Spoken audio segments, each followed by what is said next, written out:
Annie. Accuser les esprits et les jugements de Dieu dans l'après la vie. Bienvenue, enfants de Dieu. Je m'appelle Annie, une intercesseure de 62 ans dans notre église locale et je travaille dans les ministères des femmes. Le Seigneur m'a donné le message de grâce pour ma nation et les pays limitrophes. Je ne suis pas prophète, mais le Seigneur me parle d'une voix audible tout le temps quand il le veut. Quand notre évêque était en vie, le Seigneur Jésus est venu vers moi et m'a donné un message pour lui. Le Seigneur a dit que notre Église lui appartenait et que sans une saine doctrine et sans adoration, l'Église était morte. Le Seigneur a averti que l'Église s'éloignait de la saine doctrine apostolique. Il m'a demandé de dire au pasteur de revenir à la saine doctrine et à l'Évangile biblique. Rapidement je suis allé essayer de voir le pasteur et je lui ai remis le message. Ce dernier a dit: je vous laisserai transmettre l'avertissement du Seigneur à la congrégation car son peuple ne vit plus selon son étendard. Mais l'évêque ne l'a pas fait. Après sa mort, le Seigneur m'a donné un deuxième message pour le ministère de la ville de Bethel, qui est notre église. Je dormais quand j'ai entendu la voix du Seigneur dire: le fondement est mauvais. Ce n'est pas correct. Allez dire au pasteur Moïse qu'il doit restituer l'ancienne fondation car je ne suis pas là. J'ai essayé de parler au pasteur, mais je n'ai jamais pu le rencontrer. Je veux dire, je n'avais pas le droit, mais j'ai fait ce que j'étais censé faire. Notre Église s'est écartée de la saine doctrine. Ensuite, le Seigneur Jésus m'a envoyé prêcher l'Évangile dans toute la nation et dans les pays limitrophes. Ce jour-là, le Seigneur m'a demandé de me procurer une feuille de papier et il a commencé à énumérer un grand nombre de villages et de petites villes à travers le pays où je devais transmettre le message qu'il m'avait donné. Frère, cette expérience n'était pas un rêve. Je n'étais ni mort, ni endormi, ni en train de rêver ou de vision. En fait, ce jour-là, je dormais sur mon lit. Tout d'un coup, j'ai entendu quelqu'un me dire: Annie, réveille-toi. En fait, j'avais l'impression qu'il y avait des mains humaines qui poussaient mon corps pour me réveiller. Quand je me suis réveillée, je ne pouvais pas voir le Seigneur Jésus lui-même. Pourtant, sa présence était là, et il m'a parlé d'une voix audible. Quand le Seigneur m'a réveillée, il m'a dit: Annie, je ne veux pas te donner ce message dans un rêve ou une vision car tu ne comprendras pas et personne ne t'expliquera ce message. Je veux que tu sois éveillé. Je veux que ton intelligence soit active afin que vous puissiez faire passer le message très clairement. Je me souviens que lorsque le Seigneur m'a réveillé, j'étais toujours allongé sur mon lit dans ma chambre. Soudain, j'ai vu que ma chambre était éclairée par une lumière intense, et j'ai eu peur car je n'avais jamais rencontré ce genre de lumière auparavant. Par peur, j'ai fermé les yeux et me suis couvert de ma couverture. Cependant, cette grande lumière pénétrait dans la couverture et des éclairs de lumière atteignaient mes yeux même si j'étais couvert. J'étais sous la couverture lorsque j'ai senti deux mains me tirer hors de la couverture. Je ne pouvais pas voir le Seigneur qui m'avait fait asseoir sur mon lit comme un enfant. Je veux dire, ces mains m'ont fait asseoir exactement de la même manière que les mères feraient asseoir leur bébé lorsqu'elles leur apprenaient à s'asseoir seules. Rapidement, j'ai senti que le Seigneur me tenait par la hanche. Je me demandais pourquoi. Le Seigneur a dit: je fais cela parce que je ne veux pas que tu t'enfuis quand tu verras ce que je vais te montrer. Le Seigneur m'a demandé: que vois-tu? Rapidement, j'ai vu que le mur de ma chambre s'était transformé en un immense écran. Je n'ai pas vu le Seigneur mais j'entendais très clairement sa voix audible. Lorsque le mur de ma chambre s'est transformé en écran, j'ai commencé à regarder une scène d'une région montagneuse. En fait, j'ai vu deux collines séparées par une route. Lorsque j'ai regardé la colline, sur ma gauche, j'ai vu un groupe de personnes vêtues de noir. Je ne pouvais pas voir leurs mains et leurs pieds qui étaient couverts. Ils étaient vêtus de vêtements à capuche. Lorsque j'ai regardé la colline à ma droite, j'ai vu un groupe de personnes vêtues de blanc et portant une couronne sur la tête.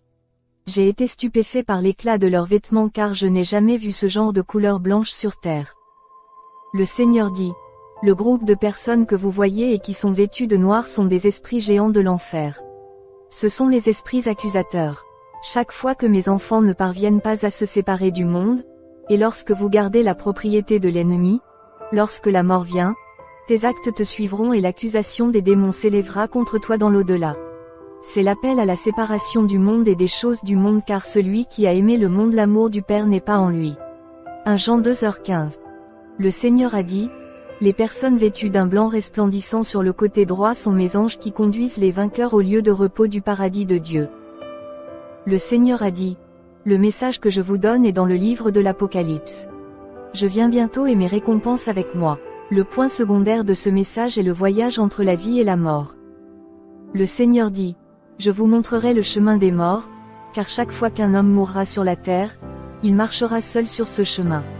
L'âme décédée ira vers sa destination éternelle, qui est soit la demeure du mort ou le lieu de repos. Lorsqu'une âme décédée marche sur le chemin des morts et ne rencontre pas l'accusation de l'esprit géant, elle entrera sûrement dans le lieu de repos, car elle n'a rien qui appartient à l'ennemi. A vécu une vie de séparation et d'exclusion du monde, et mon ange l'emmènera au paradis de Dieu. Frère, j'observais le chemin des morts entre les deux collines quand soudain j'ai vu notre chanteuse de gospel nationale, Sœur Mary. On m'a fait savoir qu'elle avait conduit de nombreuses âmes à Dieu avec ses chants. Elle a sauvé de nombreuses âmes grâce à ses chansons. Lorsqu'elle marchait sur le chemin des morts, j'ai vu les brillants anges de Dieu l'entourer pour la recevoir. Rapidement j'ai vu les anges de Dieu et la chanteuse Marie chanter un chant populaire d'adoration du frère chanteur Alain. Ils chantaient et dansaient, se dirigeant vers le lieu de repos. Ils dansaient exactement comme nous dansons. Cette chanson est beaucoup chantée dans notre pays. Tout d'un coup, j'ai vu un esprit géant, l'accusateur, dévaler la colline en courant vers le chemin des morts, où chantaient les anges et Sœur Marie. Ils se sont tenus devant les anges et ont dit, « Cette femme n'est pas à vous car elle nous appartient. » Ils ont commencé à accuser le chanteur de gospel. À ce moment-là, j'ai vu des esprits géants inventer des cheveux artificiels. Ils sont venus avec des cils. Ils étaient également livrés avec des ongles artificiels. Tout cela ressemblait à un tribunal. Ces démons accusaient Sœur Mary d'avoir utilisé ces accessoires durant sa vie sur terre.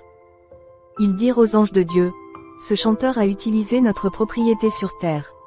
Elle n'a pas réussi à se séparer de nos objets. » Frère, j'ai vu ces esprits géants projeter la vie de Sœur Marie sur un écran et ils ont commencé à l'accuser. Ils dirent aux anges de Dieu, « Cette servante avait la peau foncée lorsqu'elle était fidèle à Dieu. Mais lorsqu'elle a commencé à exécuter nos ordres, elle a blanchi sa peau afin de corriger Dieu qui lui a donné la peau foncée. Elle voulait une peau claire, alors elle a corrigé Dieu. » Le démon a souligné le trou dans l'oreille de Sœur Maria pour la boucle d'oreille et ils ont dit, elle ne pourrait pas rendre la chair qu'elle a enlevée pour utiliser la boucle d'oreille. 1 Pierre 3:3 Ne laissez pas votre parure être simplement extérieure, coiffez vos cheveux, portez de l'or ou vous vêtir de beaux vêtements. Mais cette dame a essayé de corriger Dieu. Ensuite, j'ai observé l'esprit géant qui montait avec les pantalons de dame que portait la chanteuse de gospel sur la terre et ils ont commencé à l'accuser d'avoir enfreint la loi selon ce qui est écrit dans Deutéronome 22:5, une femme ne doit pas porter de vêtements d'homme ni de vêtements d'homme. Hommes, portez des vêtements de femme, car l'Éternel, votre Dieu, déteste quiconque fait cela. Quand j'ai regardé l'écran, j'ai vu des femmes portant des mini-jupes qui exposent leur corps. Ils portaient des shorts. Ces jupes et pantalons étaient serrés. Le démon de l'enfer a dit aux anges de Dieu, c'est la tendance de la mode que ce chanteur utilisait. Ces démons lisent le passage de l'Écriture dans 1 Timothée 2:9, je veux aussi que les femmes s'habillent modestement avec décence et convenance et ne se parent pas de coiffures élaborées, d'or, de perles ou de vêtements coûteux. Finalement, ces esprits impurs demandèrent aux anges du Seigneur, pensez-vous toujours qu'elle est à vous? Nous n'avons aucun problème avec vous. Nous vous avons donné une écriture après l'autre pour prouver qu'elle a utilisé notre propriété. Elle n'a pas réussi à se séparer de la tendance et de la mode qui nous appartiennent. Les anges ne pouvaient pas protester car la Bible condamnait Sœur Marie. Les anges ont remis l'âme de ce chanteur de gospel à l'esprit géant de l'enfer. À ce moment-là, le Seigneur m'a dit, « Mes enfants font cela à cause du membre du corps que je leur ai donné. Si je leur enlève les cheveux, ils auront du mal à utiliser des cheveux artificiels. Ils auront du mal à utiliser des cils si j'enlève leurs cheveux. Leurs cils naturels, ils auront du mal à utiliser des ongles artificiels si j'enlève les ongles naturels de leurs doigts. » Le Seigneur a dit, « Si l'une de mes filles veut entrer sur la route du paradis de Dieu, elle doit garder ma parole, elle doit prêter attention à ma parole. Sinon, elle sera accusée par des esprits impurs. Quiconque utilise la propriété de l'ennemi affrontera les esprits accusateurs dans l'au-delà. » Lorsque le chanteur de gospel s'est rendu chez les morts, j'ai vu une autre scène sur l'écran. En fait, j'ai vu un homme marcher sur ce chemin des morts. Il était pasteur et il était reçu par les anges. Alors qu'il marchait sur cette route des morts, je vis un esprit géant se poser devant eux. Ils dirent aux anges du Seigneur, « Cette âme nous appartient. » Ils ont montré 2 incisions sur son corps. Ils dirent aux anges, « Ces tatouages et ces incisions nous appartiennent. » Ensuite, ils ont lu la parole de Dieu dans Lévitique 19, verset 28, qui dit, « Tu ne feras aucune coupure dans ta chair pour un mort, et tu ne mettras aucune marque sur toi. Je suis le Seigneur. » L'ange de l'enfer a emmené ce pasteur dans un lieu de tourment. Puis j'ai vu une autre âme décédée suivre le chemin des morts. C'était une dame qui était intercesseur et elle fut reçue par les anges de Dieu. Cependant, le démon géant a commencé à l'accuser et à réclamer son âme. Ils apportèrent des vêtements qui appartenaient à cet intercesseur. Ils dirent aux anges de Dieu, « Cette dame est censée être la vôtre, mais elle est allée chez un médecin indigène. » Le jour où elle a consulté le médecin indigène, elle portait ces vêtements particuliers que nous avons ici dans notre déposition comme preuve que chaque fois que le peuple de Dieu consulte des médecins, indigènes et des mystiques, nous conservons la preuve. Nous conservons les vêtements qu'il portait ce jour-là comme preuve d'une violation de la loi de Dieu. Nous avons même la date à laquelle cette sœur a rendu visite aux mystiques. Ces démons sont allés lire Lévitique 19h30-31, « Vous devez observer mon sabbat et avoir du respect pour mon sanctuaire. Je suis le Seigneur. Vous ne devez pas vous tourner vers des médiums ou des spirites. Ne les cherchez pas, sinon vous en serez souillés. Je suis le Seigneur votre Dieu. » Le Seigneur m'a dit, « Dites à mes filles, c'est la fin des temps. C'est la nuit. Elles doivent être fidèles à leurs assemblées. Elles doivent arrêter de changer d'église pour beaucoup d'autres églises qui ne m'appartiennent pas. Il y a beaucoup de pasteurs sataniques, initiant leurs membres. Je suis le donateur de grâce. Je donne à mon peuple la grâce et la capacité afin qu'ils puissent servir l'église locale. Beaucoup se rebellent contre leur pasteur. Le Seigneur m'a montré une Bible avec un fil. Le Seigneur a dit, le monde est le croyant, mais le fil est le prédicateur de la Bible, c'est-à-dire que les croyants reçoivent de l'énergie électrique du fil. Chaque fois que les gens quittent l'église, ils sont déconnectés du fil et ils sont coupés. Et ils sont vides. Quand les gens quittent l'église, ils sortent vides. Ils ont rejoint de faux prédicateurs qui sont en accord avec les démons. Ils peuvent prophétiser et cela arrivera. Ces prédictions des faux prophètes se réalisent mais elles ne sont pas les miennes. Beaucoup suivent les prophéties et rejoignent les faux prophètes. Ils sont initiés. Le Seigneur a dit, « Dites à mes enfants de rester dans leur assemblée. Dites-leur de marcher dans la sanctification, ils pourront alors me demander ce qu'ils veulent. Je leur révélerai le mystère de leurs problèmes. S'ils peuvent me chercher, je leur parlerai. Eux directement, ils entendraient ma voix, mais beaucoup s'interrogent. » Hébreux 13 verset 17, « Obéissez à vos dirigeants et soumettez-vous à eux, car ils veillent sur vos âmes comme devant rendre des comptes. Ne suivez pas les gens qui se rebellent contre leur pasteur. Une malédiction pèse sur eux. » Puis une nouvelle scène est apparue sur l'écran où j'ai vu des gens arrêter un voleur. Le Seigneur dit, « Ce voleur n'atteindra pas le lieu de repos parce que son action est évidente.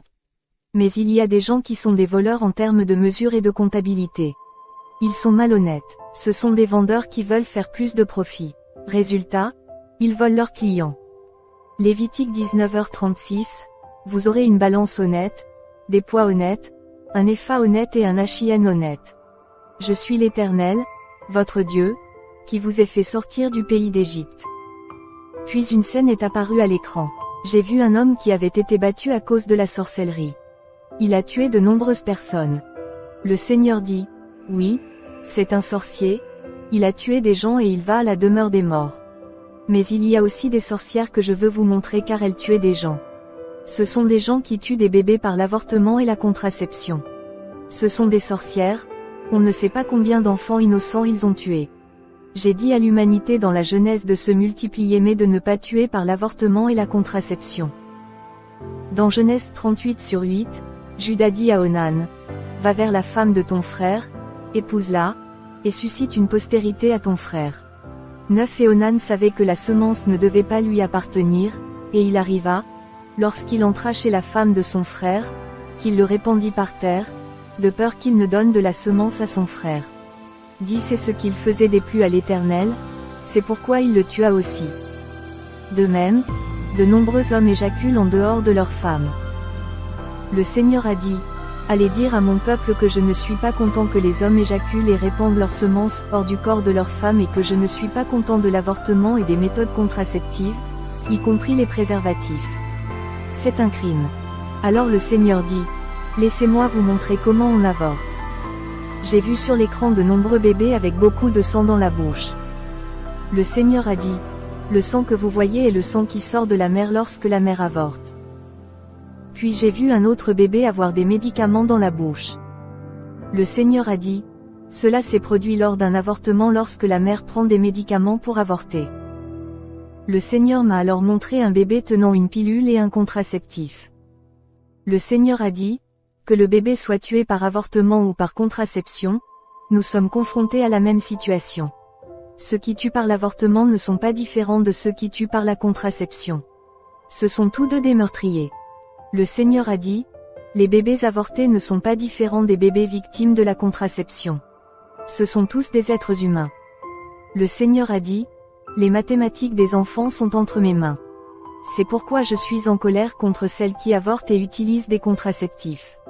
Si elles étaient entre les mains du médecin, il n'y aurait pas de femme stérile car le médecin l'aurait pris. Le bébé d'un utérus et le transférer dans un autre. Le Seigneur Jésus a dit, quand un homme et une femme se marient, je connais d'avance le nombre d'enfants qu'ils auront, si c'est 5 ou 10. Vous direz au couple chrétien si j'ai prévu qu'ils en aient 5 ou 10. Enfants, ils doivent laisser ma volonté être faite. Ils doivent accoucher des enfants que j'ai prévus pour eux. Ils ne doivent pas utiliser de contraceptifs pour arrêter ou contrôler la naissance. Ils doivent avoir des relations sexuelles normales, sans contraceptif ni préservatif, car j'ai planifié à l'avance le nombre d'enfants qu'ils sont censés avoir. S'ils continuent à recourir à la contraception pour empêcher un enfant qui devait naître, c'est un crime. Ces enfants qui meurent à cause des contraceptifs et des préservatifs ne sont pas différents des enfants avortés car ils étaient dans mon plan. C'est moi qui contrôle la naissance. Cependant, si mes enfants ne veulent pas avoir d'autres bébés, ils devraient prier et me le demander. J'entendrai leurs prières et j'arrêterai la formation du bébé. Et la grossesse. Ils ne doivent pas utiliser de contraceptifs et les hommes ne doivent pas éjaculer loin de leur femme comme Onan. Et elles ne doivent pas recourir aux contraceptifs et aux préservatifs pour interrompre la grossesse. Le Seigneur m'a dit, prévenez les dames que celles qui avortent mourront au cours du processus. C'est la punition avec laquelle je dois être d'accord. Je les punirai personnellement. Avertissez les femmes qui utilisent des contraceptifs qu'elles souffriront d'un cancer. Ce sera ma punition. Puis une nouvelle scène a été projetée sur l'écran. Et j'ai vu une femme décédée marcher sur le chemin des morts. Elle a été reçue par les anges de Dieu. Elle était diacre. Mais l'esprit géant a commencé à maltraiter la diacre et ils ont dit aux anges qu'elle était une meurtrière. Ils dirent aux anges de Dieu, nous devons l'emmener à cause de l'avortement. En fait, la femme est décédée des suites d'un avortement. Le bébé qu'elle a avorté a été emmené au paradis, mais elle s'est retrouvée dans la demeure des morts. En 2014, le Seigneur m'a envoyé dans un village où j'ai apporté son message contre l'avortement et la contraception car les gens étaient opposés à ce message du Seigneur. Le pasteur de l'église locale qui m'a reçu avait peur pour ma sécurité. Il m'a dit que les gens du village m'agresseraient si je continuais à prêcher contre l'avortement et la contraception, car ils étaient déjà offensés. Le pasteur avait peur et il a engagé un agent de sécurité pour m'accompagner dans le travail d'évangélisation. J'ai pris mon mégaphone et j'ai commencé à transmettre le message aux habitants de ce petit village. Quand j'ai quitté la ville, de nombreuses femmes ont avorté malgré l'avertissement du Seigneur et sont mortes. C'était le châtiment du Seigneur que j'ai annoncé dans ce village. Il y a eu tellement de morts que les villageois m'ont cherché, mais je n'étais pas là. Quand je suis revenu dans ce village, je les ai encore mis en garde contre l'avortement et la contraception. Je regardais cet écran lorsque le contenu a changé. J'ai vu des enfants abandonnés dans la rue, ils sont devenus abandonnés. Le Seigneur a dit, ces enfants que vous voyez n'ont pas de mère. C'est lorsque leurs pères ont divorcé de leur mère que leurs problèmes ont commencé. Et ces pères se sont remariés avec d'autres femmes. La plupart de ces belles-mères ont refusé d'accepter et d'aimer ces enfants. Beaucoup d'entre eux, les enfants sont détruits à cause des mauvais traitements qu'ils ont subis dans la maison de leurs parents. Ils sont devenus des enfants abandonnés. Ensuite, le Seigneur a averti que les femmes qui perdent leur virginité seraient attachées aux hommes qui leur ont enlevé leur virginité, car il y aura une alliance de sang et c'est la cause de la fornication. Le Seigneur a alors commencé à me parler du lit matrimonial. Le Seigneur a dit, les femmes qui refusent souvent à leur mari de se coucher n'entrent pas dans le royaume des cieux. Si vous refusez souvent à votre homme de se coucher, comme il ne pourra pas supporter cela longtemps, il sortira dormir avec d'autres. Beaucoup de femmes envoient leur mari se livrer à la fornication. Ils n'entreront pas dans le royaume de Dieu. Le Seigneur a dit, les hommes sont fragiles car ils sont faits de poussière. Mais les femmes ne sont pas faites de poussière. Elles sont faites d'eau et de chair d'homme, elles sont donc plus fortes que les hommes. Le rôle des femmes est de subvenir aux besoins de leur famille et chercher ma face pour sauver leur famille. Mais beaucoup de mes serviteurs tombent à cause du caractère de leurs femmes. Exode 22h22 Vous n'affligerez ni veuve ni orphelin de père. Le Seigneur veut mettre en garde contre ceux qui maltraiteraient l'orphelin et ceux qui pilleraient l'orphelin. Le Seigneur a dit, je punirai les hommes et les femmes qui ont dépossédé l'orphelin et ces hommes mourront et leurs enfants deviendront orphelins. J'ai vu cela se produire dans ma ville. Je me souviens d'un homme de Dieu qui était membre de l'armée et qui était également commandant. Il a été empoisonné dans cette ville. J'ai dit, Seigneur, pourquoi as-tu laissé mourir ton serviteur? Pourtant il est écrit qu'ils prendront du poison et que cela ne leur fera pas de mal. Le Seigneur m'a dit, Annie, tu dois te taire. Tu ne sais pas de quoi tu parles. Cet homme a volé l'argent et les biens des orphelins et des veuves et n'a pas réussi à se confesser. J'étais silencieux quand j'ai entendu cela. Alors le Seigneur me dit, te souviens-tu de mon serviteur, le chanteur de gospel, qui est mort à cause du poison? En vérité, le poison n'a pas pu le tuer. Il a été empoisonné plusieurs fois, mais il m'a demandé du repos. C'est pourquoi je ne l'ai pas laissé mourir. S'il ne m'avait pas demandé de mourir, je ne l'aurais pas laissé mourir. Il est maintenant dans le lieu de repos. Le Seigneur m'a montré un groupe de chanteurs qui ont été utilisés par le gouvernement pour empoisonner ce chanteur et il y avait du sang dans leurs mains. J'ai vu sur cet écran des gens portant de lourds fûts de bière. L'Éternel dit, ces gens ne se rendent pas au lieu de repos à cause de la bière. Ab 2h15 Malheur à celui qui donne à boire à son prochain, en versant son outre de vin et en l'enivrant aussi, afin que tu vois sa nudité. Ésaïe 5h11 Malheur à ceux qui se lèvent de bon matin pour aller chercher des boissons fortes, et qui restent au crépuscule tandis que le vin les enflamme. 12 Et la lyre, et la harpe, le tambourin, et la flûte, et le vin, sont à leur fête, mais ils ne regardent pas l'œuvre de Jéhovah, et même ils ne voient pas l'œuvre de ses mains. Le Seigneur a dit, dites aux gens que quiconque veut changer, qu'il change. Ceux qui ne recherchent pas activement la vie éternelle ne franchiront pas avec succès le chemin des morts.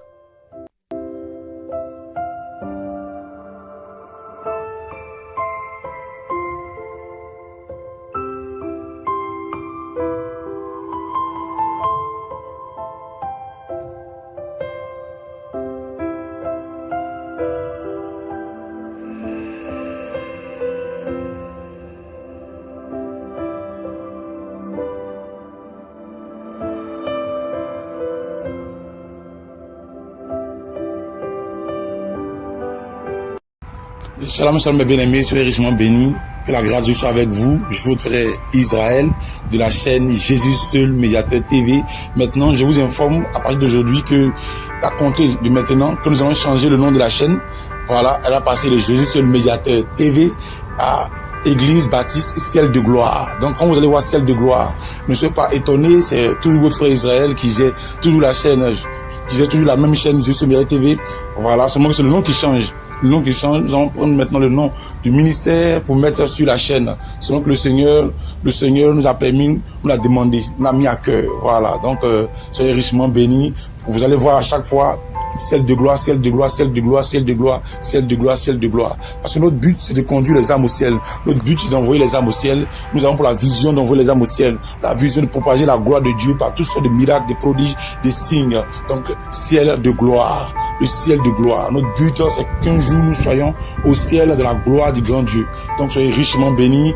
Donc, Jésus, seul médiateur, laisse la place à l'église baptiste ciel de gloire. Donc, je suis très content. Donc, c'était ce petit message-là que j'ai voulu vous donner.